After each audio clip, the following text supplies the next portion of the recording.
Good afternoon, and thank you for joining us at Cubico Research for this pre-event webinar. We're very much looking forward to the Senior Living Transformation Summit later this month, and we're delighted to share this pre-event webinar with you. Today, we'll be focusing in on the topic of transforming senior living care with an integrated resident experience platform, with a fireside chat with my guests, who are Shawn Richard, Vice President of Resident Experience at Holiday Retirement, and Geert Houben, who is the CEO at Cubico. So as VP of Resident Experience, Shawn provides leadership for the dining, activities, housekeeping, and resident relations. Before being named to this position, Shawn led dining and new business initiatives for Holiday Retirement, including Milo and Silver Chef's launch. Before joining Holiday, he worked for Panera Bread, Darden Restaurants, and Earl Enterprises. Shawn, who is a graduate of Johnson & Wales University in Providence, Rhode Island, and certified in Prosky Change Management, brought over 20 years of restaurant business experience in leadership roles to the organization. Geert, who is the CEO of Cubigo, received master's degrees in both computer science and business economics at Hasselt University in Belgium. In 2011, after a successful exit from his first startup, he co-founded Cubigo. Cubigo is a software platform for non-clinical services in senior living. They're active in North America and in Europe. The company works with the largest senior living organizations in the world and is a leading player in the digital transformation of the industry. I'm sure you'll also have lots of questions for Shawn and Geert, and you can ask these throughout the discussion in the Q&A box, which you'll find at the bottom of the screen. We'll be putting your questions to our speakers towards the end of the session, so do stay online to hear your question answered. So, Shawn and Geert, thank you very much for joining me today. My first question is for you, Shawn. Why is resident experience a focus area for Holiday Retirement, and how will the near future be different than today? And what's your vision on the role of technology in that shift? Thanks, Leah. We've been in business for 50 years, so I would say that resident experience has always been at the core of what we do. As we're looking to constantly improve and improve upon what we do, it was a natural area for us to look at and say, what can we do to elevate what we're doing today to make us a little bit better and to set us apart from our peers? So I think that's probably more of a renewed focus on resident experience as a whole. So as we approach the future, one of the things that we want to do is we do a really good job. We have a lot of residents, and we do a really good job of providing experiences for them, but they're typically for the masses. The majority inside an individual community or the majority of the overall company, that's where we focus our programming and how we deliver experiences for them. As we continue to look at the future, we want to get to a more individualized basis. So how can we provide unique experiences for each individual versus the 30 people that want to come down for a particular activity? So that's where we decided to put our focus. Where technology is going to come into play for that is really a couple different things. One, today, our likes and dislikes of our residents, they sit in the heads of our staff members. And that's a great thing.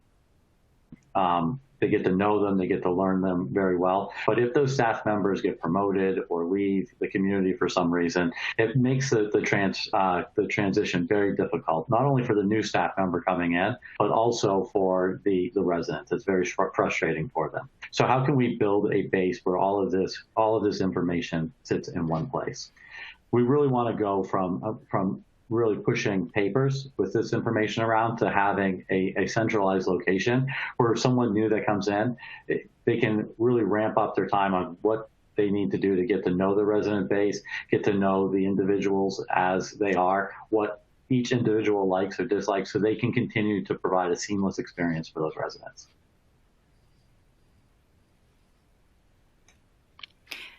Thank you. And Shawn, did the COVID pandemic accelerate your digital transformation roadmap? Why or why not?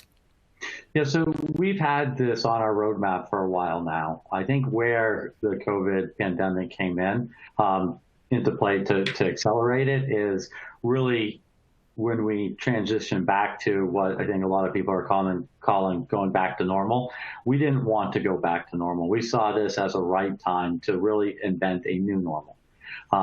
People are going to get into a routine very quickly, and it's very difficult to break that routine once you have it into place.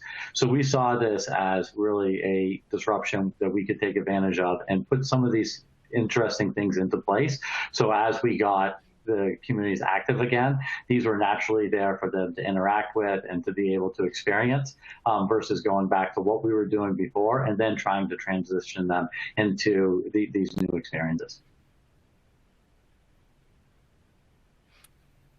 Thank you. And this is a question for you, Geert, now. The title of the webinar talks about an integrated platform. Why is this the right approach? Yeah, so what we see today in the industry is still too much a very siloed approach. And I also have a slide to support that. So there are a lot of services and a lot of applications in place, all very separated from each other and not really talking with each other and providing actually also disintegrated data silos. And so Cubico does not want to be just another silo or another vertical application in that ecosystem, but really the horizontal integration layer. And on top of that integration platform, you can offer all kinds of applications to different stakeholders. Obviously the family, the resident, the staff team member plays a very important role. Besides the standard smartphone, tablet, PC interfaces that you see, there is also a need for more and more alternative user interfaces. Like we see digital signage coming up, like large television screens in the common areas, but also in-room TV channels with content, especially during lockdown, very popular because of live streaming YouTube videos, for example, or virtual activities they can bring to the rooms. For the residents that do not have their own device, you have these public kiosks they can use to access the services. There is the smart speaker that is coming up, very popular with seniors because they do not have to touch a screen anymore. They can just talk to the system and ask for which activities are organized today, or can I order my food? I have a maintenance request. I want to do a transportation booking. And then even a bit further down the road in the future, you have the whole set of smart sensors and IoT devices coming up, like Fitbits and smartwatches. And you can imagine that if you start adding these new applications to your organization, that you don't have kind of an integration layer in between, because otherwise you have to manage all these user interfaces, all these passwords, all these different data dashboards, and that really needs to go through one single platform. And so that's exactly the approach that we have taken also here with Holiday. And if you really go to the next level of resident experience and resident-centric service delivery, you also need to step up on your digital strategy and come up with a platform like this. Yeah, and I think from our perspective, we have some very large legacy systems that house a lot of data, and they may be right for the back-end user, but they're definitely not right to then expose to the resident. So really a platform like Cubico that has the agility to plug into some of our legacy systems and flow the data through that we need to the right people, but really keeping that experience native for the resident. To Geert's point, really keeping that experience just one experience and not having them log out, log back in, I think is really critical. And where that really helps us is not having to change out some of these other systems that we rely on and use every day, but just connect into them using Cubico as the connection is really important for us. There's a lot of cost, there's a lot of change management involved in that, and it makes it easier from a company's perspective to be able to have that agility. Yeah, and of course, if you have these, sorry just to add something else. So if you have all these services in these silos and maybe even not organized in a digital way, but just still on paper or through telephone, it's also very difficult to gather all the data and information. And that's exactly also what a platform like this is providing is all the data insights in your organization and using that to make better decisions. On all kinds of levels, service level, community level, but definitely also corporate level. Thank you both. And so, Shawn, could I ask then, what's the future of data in the industry? And how do you see that from a holiday retirement perspective? What are the key areas to focus on? Yeah, it's really interesting. I think the future is wide open in terms of data itself. I always like to think of, really the approach that Google took here. And it's really, I think we have to just start collecting the data. And, a lot of it will come into play in the future, and we'll really know what to do with it then. The problem today, to what Geert just had mentioned, is because that data is on paper and inside systems that don't talk to one another, it is very clunky, and it's very hard to draw that thread through it. So one, starting to collect the data in a real smart way on how it can enhance the experience of the resident itself is really important. I think that will continue to really lay out a future for us as well. When you look at, Holiday and the key areas that we want to focus in on, it's how, well, I think it's really two different things. One, what are the expectations of a resident when they move in? So we can then meet those expectations.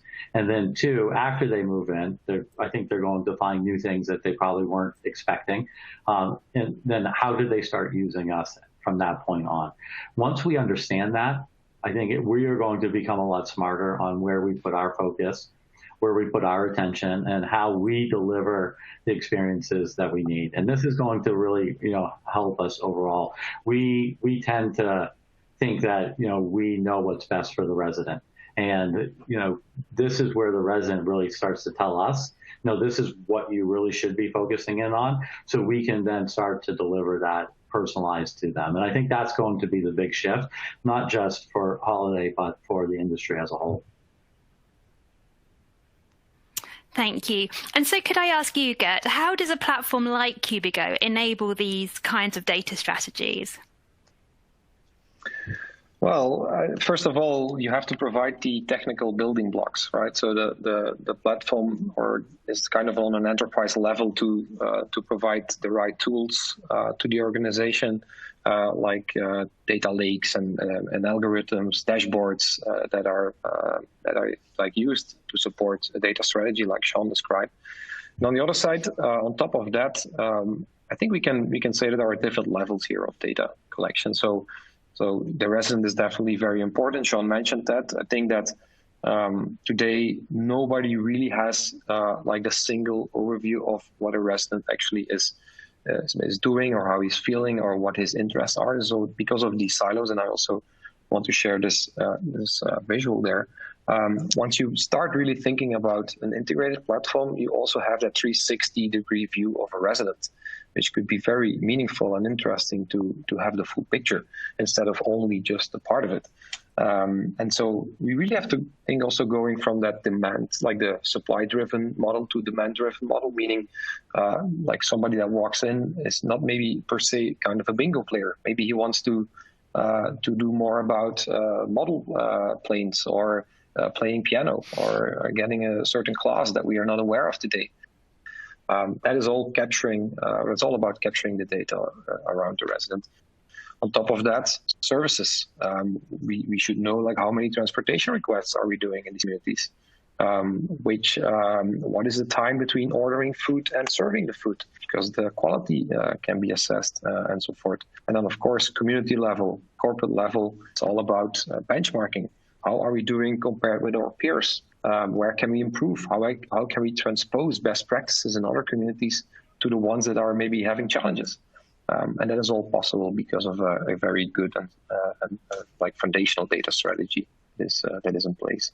And the platform is just supportive in that. It's in the end the organization that needs to use it to make different and maybe even better decisions. Yeah, it's interesting. We take a real flat approach, I think, today on really the usage. So whether, we have multiple communities, so in a given community, if there are a high percentage of residents that are active inside using the services, whether it be dining or the activities, they will get typically the same budget as another community with the same resident count that may not be as active inside of there. That, I don't really think that's the best approach. This information that we're going to start to get will really start being a level playing field. One, it'll help us understand why we have a community where people aren't using the services that they are paying for and that we are providing.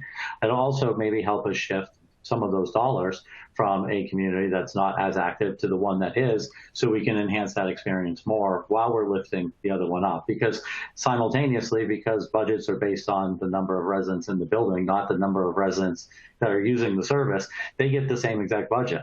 And that's, when you look at how you can differentiate the experience, those are things that are really, I think, really quick and easy shifts that we could make and really start to, I think, entice people to do even more with what they have on hand. So it's really that shifting of resources as well, and understanding where we should be focusing not only our time and our energy, but also, some of our dollars, and making a bigger impact where we need to be. Thank you. And so, Shawn, what are the criteria you use when you're selecting a provider, and why did you choose the one that you did?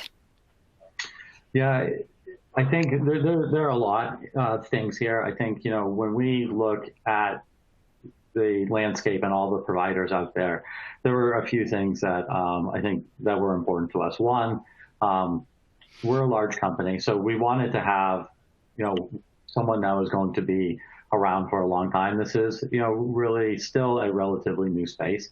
So someone who had a proven track record was important to us. Someone that had a pretty robust base offerings that matched ours was important to us. So that way, as we were continuing to roll out and I say bolt on new facets of the business, that it would be very easy for us to do. And then someone who also had a roadmap that matched what we were looking for into the future. There's, I think, a lot more that can be done here. And it's one of the things that I think that was important, looking at what the future looks like for that company and making sure that it matched what we had in mind as well. As far as the how we ended up where we ended up is, the Cubico had a lot of those things that we were looking for. And there were two things. One, we did not want to spend our time and energy in this process really developing something for the vendor. We wanted them to have that platform so we could focus our time with our residents and our associates during this rollout, and not telling them what should be the next thing that they're working on. So that really was one of the main reasons that we chose the vendor that we did, and why we chose Cubico. Yeah, and I think also to add to that, well, thanks for these words, Shawn, but we were very surprised in a positive way how good the process was that they put in place to go through a selection, which was very thought through, with all different levels of people assessing the platform with very clear criteria and so forth. So that was actually a very pleasant process also to work from our side with a company like Holiday. Thanks. Yeah, we had I think we took a different approach to this than we have in a lot of the things that we've done. Is the RFP process was, very robust. We spent a lot of time vetting all the vendors, really stacking them side by side, even going as far as asking each vendor to provide customers that we could speak with to get reviews from them one-on-one, and not just obviously what they were telling us their product could do. And then, laying that out for all of the stakeholders, spending the time to show them the differentiation between each vendor, doing a demo with them. It was a very involved process. So I think it was really important, because this is an important decision to make. And it's one that, once you start and choose a vendor and start down the road, you don't want to disrupt your associates and the residents by switching this up partway through. So, making the right selection in the beginning is important, and really spending that time. It was a little frustrating for me. I wanted to get things going, but I think those months that we spent doing this were well worth it. That makes sense. And so then how did you leverage the local teams to initiate adoption of the technology? Yeah, I think with the local teams, it's really just like how you do a lot of things. You find your early adopters, the ones that are raising their hand and saying that they want this, but also making sure that you're not kind of front-loading your pilot with only the individuals that really wanted to bring something like this in and were very interested. So we took a look at the entire company and put this into initially a handful of locations that had a lot of different individuals, some that wanted it, some that were a little mediocre about it, and some that said it wasn't going to be good for their residents. So we could understand as we rolled out to the entire company what were the roadblocks that we were going to have to overcome.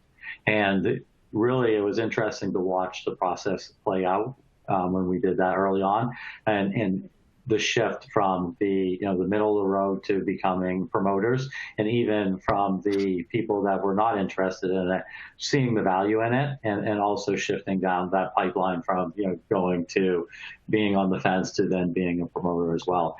We use those people to go out as when we went out in the full rollout to the entire company to champion this. And it wasn't just our associates, it was the residents as well. I mean, you had some residents that were in that same gamut of how excited they were, and it was really interesting to see.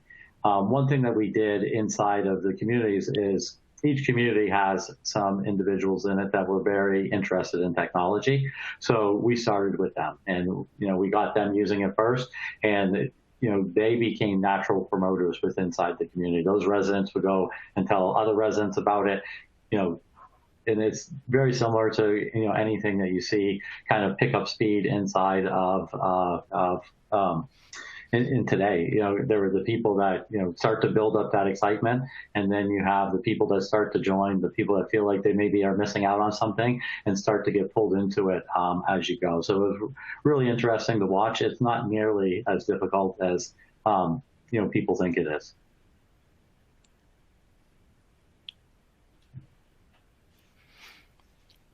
That's good to know. And so, Geert, will this platform be used by staff and residents only, or is it the intention to onboard other stakeholders? Yeah, that's a good question. Yeah, it's of course a bit broader. So staff and residents are critical and of course very important, but the ecosystem of a community is larger. So family plays a very important role, and that's also what we saw during COVID and Corona, is that communication with family, transparency about what is going on outbreaks, on vaccination, and so forth is very crucial. So they are really playing a part in the rollout as well. So they have their own family app to be up to date on everything that is going on. And on the other side, occupancy rates are hit very hard because of Corona.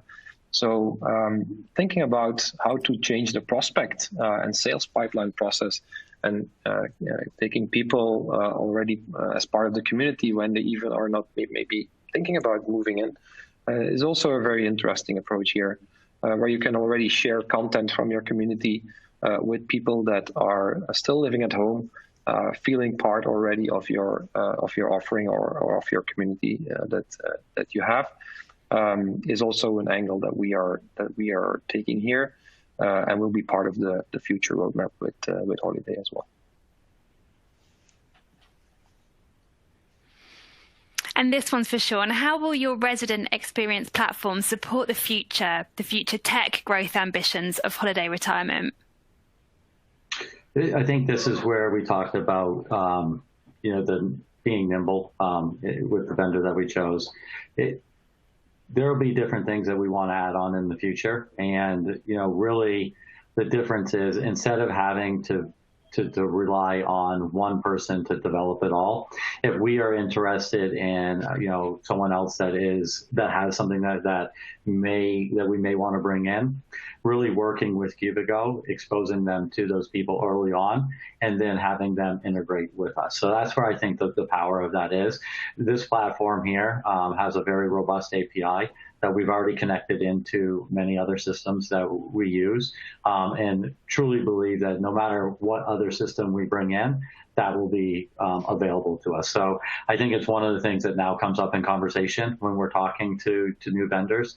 And then, if it is something that we are interested in, exposing them early to Cubigo so they can have discussions and start to work on how they can integrate and make sure that anything that we expose to the resident is actually going through Cubigo itself for multiple reasons. One, the resident is only using one interface like we talked about before. And then two, like we touched on as well, is that data that we would have by any interaction that they have with that is in one place as well. And, companies have very robust HR programs that capture all of the information on their employees. This is how we see this platform becoming for our residents. This is where every bit of information for our residents will sit, and it really will become the one main focus that we'll have for residents in capturing all that information and how they use us, and it'll help us make decisions not only on new vendors and new pieces that we'll bring in for the next years, but I think really for years to come. Great. And Geert, what is the rollout plan and what does the roadmap look like? Yeah, so as Shawn already mentioned, we did first do a handful of communities just to understand the change management process and the implementation methodology to use, specifically in COVID times with like Zoom trainings, e-learning management systems, through tutorials, videos, and that is all in place. So that was key before doing the big rollout to the 240 communities. From a roadmap and product perspective, so we first started actually out with resident engagement, core building blocks like news, activities, calendar creation, maintenance requests, transportation requests, and also not only offering that through applications, but also the enabling of digital signage like large television screens powered by Apple TV to have the content spread out in the community as well. Dashboards and insights, that's a crucial element in that first phase as well, to enable and to support all the data tracks and strategies that Shawn already described. Later this year, we will enable or activate the POS for dining module. Also an essential part of the resident experience, because through that POS you can get insights in the at hand in real time at the resident preferences, for example, table side by the waiter. The information is flown directly to the kitchen digitally. All the billable items are captured, like, for example, alcoholic drinks that are not included in the offering could be sent automatically to the billing system to put on the invoice for the residents and so forth. So a critical element in the hospitality here. And then the in-room TV channel, which is similar aspect than the digital signage, where you offer the content in the rooms as well. And then, of course, the family application. So this is all kind of the first phase that we are doing right now. And of course, there are a lot of ideas of new modules and extra add-ons down the road the upcoming years.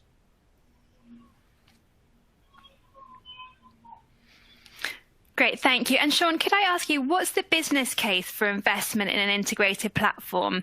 And thinking here about short-term versus long-term, does it impact your occupancy rate, your margins? And also, how do you track success for this type of rollout? Yeah, we took a look at this. Like I said, this has been on our roadmap for a while. So we started looking at, the data that we did have. And, for move outs specifically, what we noticed is there's a spike in move outs in the first 6 months. And we kind of drilled down a little further of what we could control, what we couldn't control on there. And what we came to the conclusion of, we had some people that we were getting to move in, and that's a really hard decision, a really hard process for the family and for the individual. And then we didn't really kind of make them fall in love with our product and then keep them there. So that short term is where we wanted to really make the first impact and understanding how we could really capture some of those residents. And by getting this information that we had on them and then really kind of starting to show them the benefits of the activities that we offer, the food that we have early on, and getting them hooked to us was really critical. So if we can save some of those move outs, that right there can pay for the platform itself. Then an add-on benefit, if you want to start to look on how can this platform start to really pay us, is if we could get one resident referral a year, based on the satisfaction level of an individual increasing, because we are meeting their expectations and exceeding what they had in mind when they moved in with us, that then starts to put even more money into that bank. So the calculation for it isn't really that difficult. We had a lot of that data, so sitting down and looking at that, I think was really important, and that was probably the easier part of talking to the stakeholders on how we could make this happen.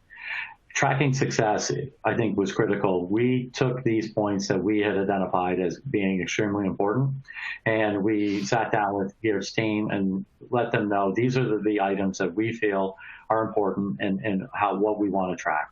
So when Geert talked about that rollout of the rollout and having some of the business modeling in there and the dashboards, they built these dashboard points that we were looking for right into our system. So in real time, we can look to see, are we flattening that move out curve? Are we getting the promise that we delivered on the resident referrals? And we can look at that at any point in time, not only for the company, but drill down to a region or a community and see that payback that we're looking for.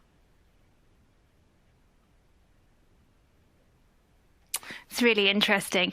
And Geert, could I ask you, how do residents experience this new platform? And how do you close the digital divide that might be there today with some of the residents? Yeah, that's a good question. I got all the time from a lot of people, like seniors, technology. That's a difficult combination and so forth. So people have all kind of ideas about that. I think there's also a lot of misperception on this. First of all, seniors, it's not really different than other age groups in adoption certain technologies. I mean, maybe they have a little bit less experience, or maybe they have not seen as much as technology as younger people have. But on the other side, they have more time, and they have probably also, or sometimes a bit more interest to still explore new things. So and we also have to step away from the idea to go to 100% of adoption by seniors or by residents. It's also not necessary. First of all, you have to, of course, make your interface and your product easy enough to use. Not only easy, it should also be sexy, because if it's too easy, it looks for older people, nobody wants to adopt it, because nobody wants to feel old, right? So, and that's also, of course, the strength and the power of an Apple product, which is easy and sexy, and that's why people adopt it. So the user interface is extremely important. And then on the other side, you have to provide other ways for people that do not have the devices. For example, kiosks in public areas, for example, the screens with the content. And then in the end, if you have, for example, 50% adoption, it's already like 50% decline of calls to the front desk because people are doing these service requests themselves, which is already a big outcome. And it really depends on the age groups and the communities on the exact percentage of adoption, but it varies between 30% and 95%. And of course, if you start providing iPads to people, which is also a potential idea, as a welcome gift, for example, an iPad, then that percentage goes up. So having access to technology to use a platform like this is a crucial step. And then last point here is the training and how to create awareness with residents. What works very well, and Holiday is doing that in a very good way, is organizing these kind of iPad classes or Cubico cafes, or like a weekly hour where people can come together and ask questions and get instructions and training on how to use a platform like this and start sharing with each other. And then you see also residents stepping up. As Shawn mentioned, the ambassadors, they step up and they go helping other people, which is absolutely fabulous because then they start like even learning from each other. So there is a big of misperception, and I think in the end it will solve itself. And COVID helped, of course, a lot there as well. Yeah, I think it's interesting, Geert, because I think setting that expectation, 100% is not the goal here, right? And it never really should be the goal here. You have, banks that still have tellers today, even though you can do everything online and through ATM machines, right? You have hotels that still take phone call reservations and restaurants that still take phone call, takeout orders and reservations. Even though there's a lot of technology out there, the goal should never be that it's 100% and it's mandatory that we push people to this, and that's the only way that they can interact with us. Having that grow over time, I think, is important as well. Change is tough, and not just in general, but especially with technology. I may be dating myself here, but I used to love my BlackBerry, and it had that keyboard on there, and there was no way I was ever going to go to one of those Apple phones that didn't have a keyboard. And, obviously, eventually, like many other people, you had to make that shift. And once you did, you realized it wasn't that difficult and it wasn't that tough. So, Geert mentioned having those classes and really, exposing the residents to it and showing them what can be. They're naturally going to come towards it and want to be involved in it and be more interested in it. So I think leaving the option there, but also giving them that exposure is where, we're going to see the best success here. Yeah, and just to add something, I recently read like the iPad or the tablet in general was I think already 2 or 3 years in a row, the most sold Christmas present or the most popular Christmas present for seniors. By children or grandchildren. So the adoption by the baby boom generation of technology is coming up anyway. And I think as an organization, we better be prepared for that. Because if you only start with these kind of new initiatives when already 80% has an iPad, it's too late. So we have to start earlier. And that's why this digital transformation is key also to start now. Thank you. And so I've asked a lot of questions, so I'm going to ask some questions from the audience now. Before I do, I just have a couple of housekeeping points. So I've been asked to remind you that there is a chat box at the bottom of the screen. It's in blue if you want to interact and ask your questions as well. There's also been a question about whether the webinar will be downloadable. So we will be sending out a link. The webinar will be available on demand after this live broadcast, but that will be as a link rather than as a download. So that's that. And then I have a question from Mary Miller. And Mary's asking, how are you using this integrated platform to help residents and family members stay connected? I think I'll ask that to Shawn first and then to Geert. So Shawn, what's your thoughts on that? There is a feature inside of the platform where the residents can chat with the family members. But I think where we've seen the most success with it and the most use in it is without the family members being able to visit as often, they want to see what their loved one has been doing. And this gives them the ability to see what the loved one's been signing up for, what activities they've been attending. So that way, when they are talking to them, instead of spending the time, really kind of pushing them towards, doing more, they can really, ask them the questions about what they are enjoying about the activities that they are attending inside the community, and also maybe give them suggestions based on what they see out there on the calendar. So that's how we're really seeing it come into play today. Here, I know there's some roadmap items, that there are some really enhancements upon that. But what are you seeing with some of the other partners that you have as well? Yeah, there's one feature in particular that really got very popular because of COVID, and it's what we call the priority messaging feature. So it's a way for corporate organization or regions or even community level to push out a message to not only residents but also family members, and they can distinguish based on the role. But it gives a very sticky alert, like a native notification on your telephone or your tablet, but it also gives the organization a read report. So you can see who read the message, who saw the message. And that gives you the opportunity to, let's say, if you send out like 100 family members the message that something happened, and there are 85 that have read it, and 15 didn't, then you can still give them a call, just to make sure that everybody has that same information. And of course, during COVID, that's used a lot to push out these news messages. Yeah, we see that as sometimes our biggest frustration points with family members is not being able to get information in real time. So this has really helped us on that piece of it. We saw that very, very early on. It's scary not knowing what's happening, right? So the more information they have, the more comforting it is for them. And this piece became very important for us as we continued. Thank you both.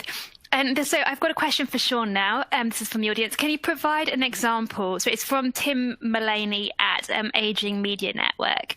Shawn, could you provide an example of how data might be used to create a more individualized resident experience?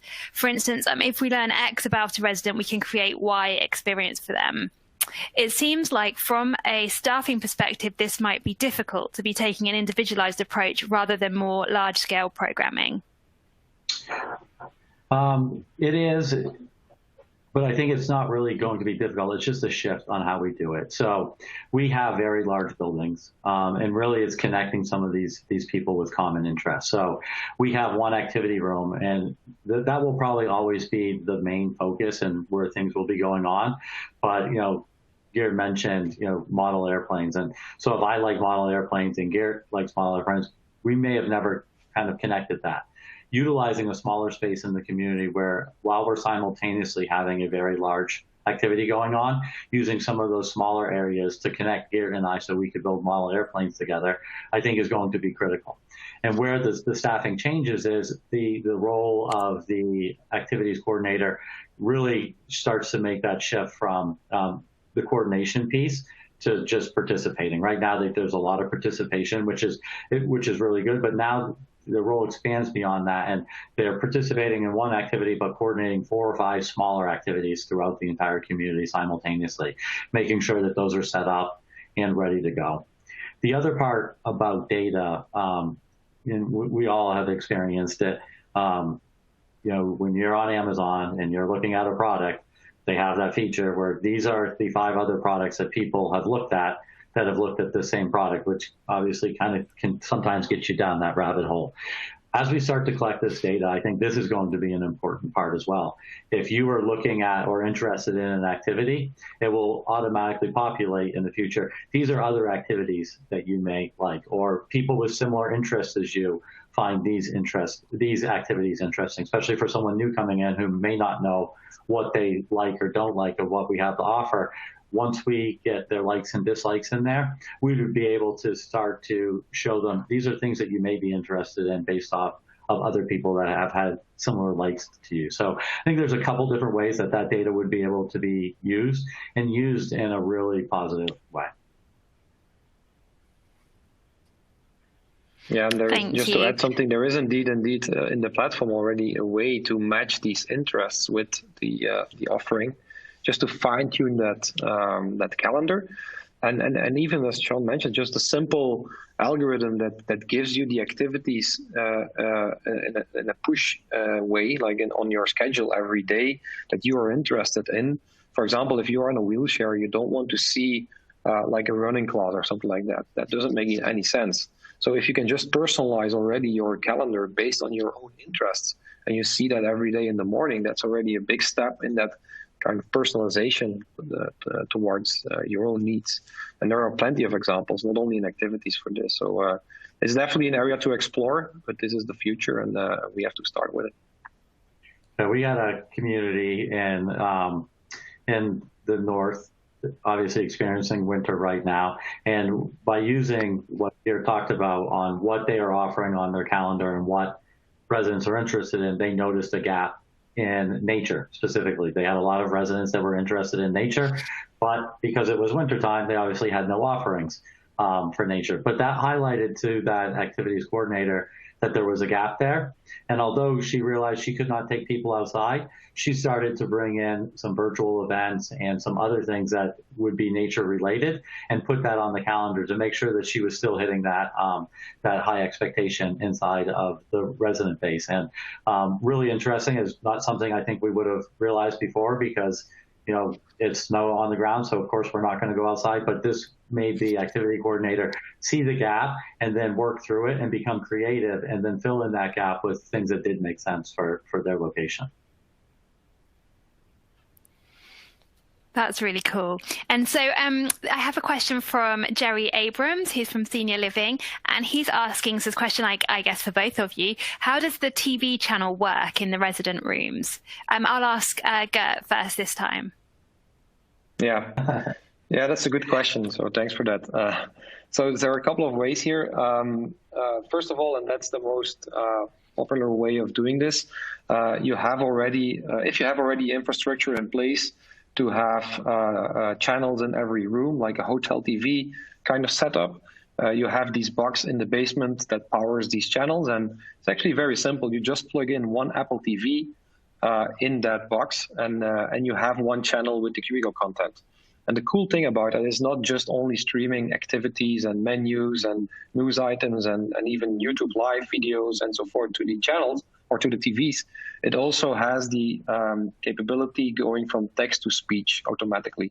So if you turn up the volume, you can just listen to the content. So even if you don't want to read the television screen, you can just listen to what is on the menu. That's all built automatically in the platform. The other way, if you don't have that infrastructure in place, you can just go for an Apple TV for every room, for example. And then it's very similar. So you have that one channel and all the content is automatically in there. You don't have to do any slide design or any other work. It's just all automatic. And it's very popular, of course, during the lockdown we saw as well. Yeah, we have also found it very useful to also, now that things are starting to shift, to get people back out of their rooms, because this is, getting them interested and exciting what's happening out inside the community by using the platform that they've been using for the last couple of months when they were sequestered to their rooms. The same device that they were relying upon is now the same device that is getting them interested in coming back out and in joining the community and some of the exciting things that are going on. So we've utilized it in that fashion and found that very helpful. That's great. Thank you both. So I have a question now from Spot for Properties. And the question is, can it help my residents or their family members pay for their services? And so, sorry, I'll ask that to Shawn first. Yeah, so definitely. We had a billing system that was not part of Cubico. So that was a critical piece that we did, ask Cubico to integrate with. They did that. So residents are able to look at their bill, pay online for their bill, and also where Geert mentioned, as we are adding offerings that may have charges to them, whether it be inside dining or we are taking a group out to the museum. We have the ability, as they sign up for those items, those flow naturally inside to the billing system and then becomes part of it. So it integrates not only where the resident can go in and make payments, but also integrates where we have to layer in ancillary charges, that those naturally flow through as well. So it's really a lot easier for not only the residents to use, but also our staff members as well. It's not entering into multiple different systems. Great, thank you. And Geert? No, it was a very complete answer. Only thing I can add to that is that we see also a need for family members to have a look at the bill. Maybe they have to pay it or they want to pay it, so that's also possible. And I think the billing automation or the backend integration of billable items into your invoicing system is an essential part of the efficiency increase that you can have here, because you see so many communities still operating all these billable items on paper, and then in the end of the month they have to put it all in a system. Well, you can better spend that time having more face time with your residents than sitting behind a PC doing all this input. So yeah, I think these are no-brainers for an organization going forward like this. Yeah, and I would also add our capture rate of those billable items has also increased because of the automation. And you know, things get missed when you're dealing with paper, and that's natural. So our capture rate has increased as well. So when you go back to that, the ROI question, there's money there as well that you don't realize that you're not capturing, that because it's automated starts to happen and also helps offset any expense on this side. Thank you both. And so now I have a question from Mark Gevers from Common Sale. And he's asking, do you typically roll out a baseline of services to the entire community and then offer additional services in an a la carte fashion for residents? So I'll ask that one first to Geert this time. Well, first of all, there is a distinction between the services that the community is offering and the services that Cubico is supporting. So I'm sure that Holiday has a la carte services. Shawn can answer that question, but from a Cubico perspective, it's indeed so that it's a very modular approach. So we have a core package, a core module, and as soon as that is in place, it's very easy to add on, layer on top of that, new modules. And so that is also what a lot of companies are doing. They start with the basics, maybe some extra additional modules, but not the full blown from the start. Because it's also a matter of training, it's a matter of implementation. So sometimes it's better to just do it in a layered fashion. And then, yeah, the modular approach also allows the organization to see how the ROI is and the change management and everything. So it has a lot of advantages to not just doing it as one big block. Yeah, and I think that's the approach that we. Sorry. Yeah, that's the approach that we took. You know, software systems can be very large and a little overwhelming.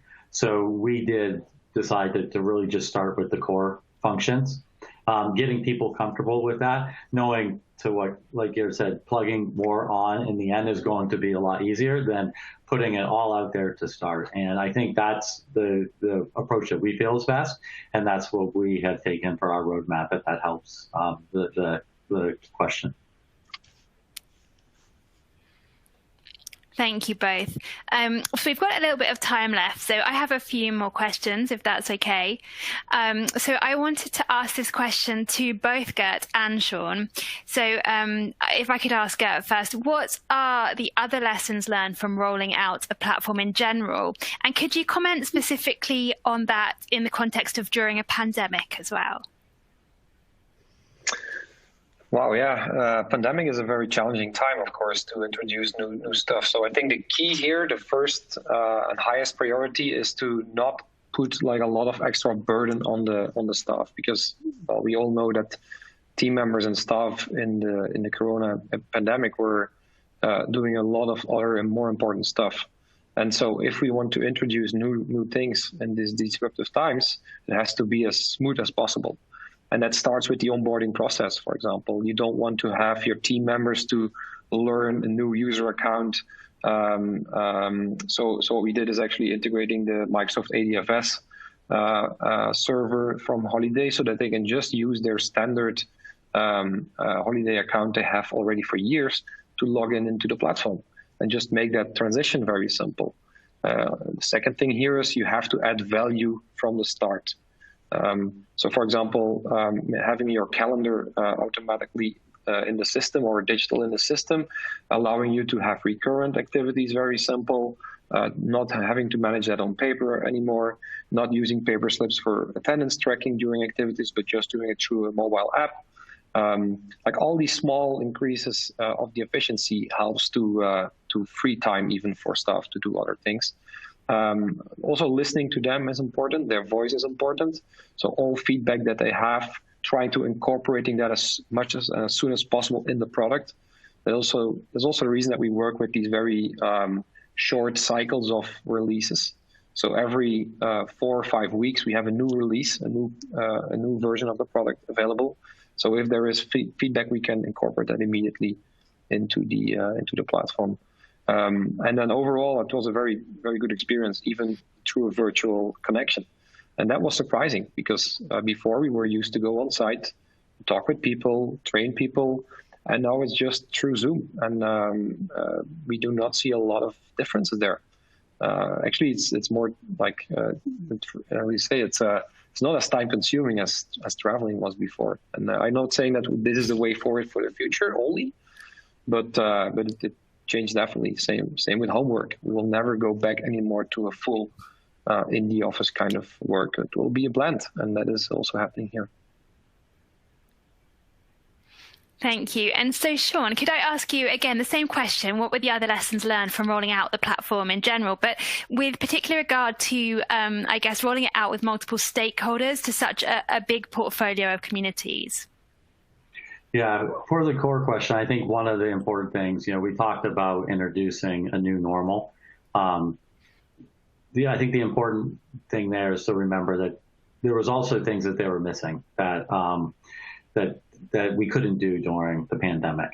So this couldn't just be a sole focus on, the new platform, the new experience that they're going to have by doing the platform. We had to make sure that we were still providing those things that they were missing, that they were not getting the ability to experience. So really making sure that this wasn't all of our focus, that we were doing some of the things that they were enjoying before and doing this on top of it, I think was really important for us to recognize early on and making sure that we put that into our plans. Really important during the holidays as well. They wanted to feel the comfort of the routine of the things that they had experienced at the holidays. So this couldn't override all of that. From the stakeholder perspective, I think, we learned early on and when we did the pilot that for the individuals in the communities, the associates and the resident, I think we originally started with a shotgun approach and showed them the whole platform and tried to get them to understand it all. What we learned very quickly, is it was a much better way to go about it was by making it role specific. So there's no reason for the maintenance tech to know how to book, a bus ride or how to set up a calendar for activities. They needed to know their specific piece. Once they became comfortable with that, we had the ability for them to go in and look at those and experience them if they were interested, or they could just stay focused on their own role. So as we continue to move on, we really went to a role-specific training, and it really helped the adoption significantly.